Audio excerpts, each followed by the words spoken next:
I'm barely surviving from day to day. With my 3 siblings gone, all that remains is my cruel father and my 3rd sister, who enjoy watching me suffer.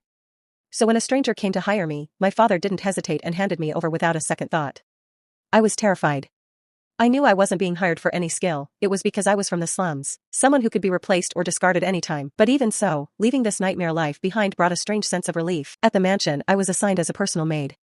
While being led to meet the master, I was warned to keep everything I saw strictly confidential. But our first encounter was chaos. He kept throwing things and shouting for me to get lost. I didn't understand, until I saw the knife in his hand. Instinctively, I rushed to stop him from throwing it, but I slipped, and we both crashed to the floor. That's when I finally saw his face and felt something wasn't right. When he reached toward me, fear overtook me and I shoved him away. The nanny rushed over, and only then did I learn the truth: the master was blind. I tried my best to serve him, but his difficult personality made every task feel impossible. And then one day, a wooden clock came flying straight at my face. He accused me of being materialistic and greedy. I thought I could endure it, but anger surged inside me and I ended up snapping back at him. Still, my job came first. I had to change the bedding and help him change his clothes. He resisted, but when I finally pulled off his shirt, I froze. His entire body was covered in wounds, so thin I could see his bones. I handed him fresh clothes and turned away to fix the bed.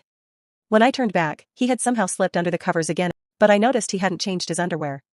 I approached him to help, and that's when I found myself staring directly into the barrel of a gun pointed at my forehead. After my parents died, people doubted me as I was too young to inherit the title. But I proved them wrong.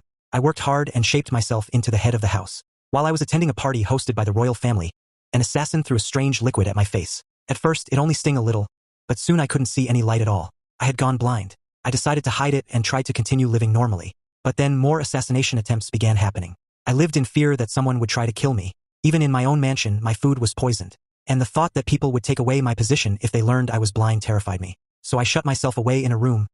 Then she arrived, an impossible stubborn maid. Her disrespect drove me crazy. She treated me without the slightest fear, even though I was the head of the house. I pulled out a gun to scare her, but she ignored it and tried to put something in my mouth. I got angry and swatted it away. Suddenly, she grabbed my foot and pinned me down on the bed. Panicking, I reached out, trying to find the gun. Then I felt her fingers press against my mouth. I thought I was going to die, that she was going to kill me, but instead, she shoved a spoon into my mouth. I struggled and managed to push her away. Furious, I yelled that she was fired, but she calmly said no one else was there to see it, so it didn't matter. I tried to grab the gun again but only pushed it farther away. I felt completely helpless. Then one day I couldn't breathe. I couldn't call for help, but I heard the door open. It was the maid. She gave me my inhaler and I could breathe again. But later that night, I had a nightmare and couldn't sleep. She came again, holding my hands and trying to comfort me, though her selfish comments made me angry and argued with her. Still, she cleaned my wounds and stayed beside me until I fell asleep.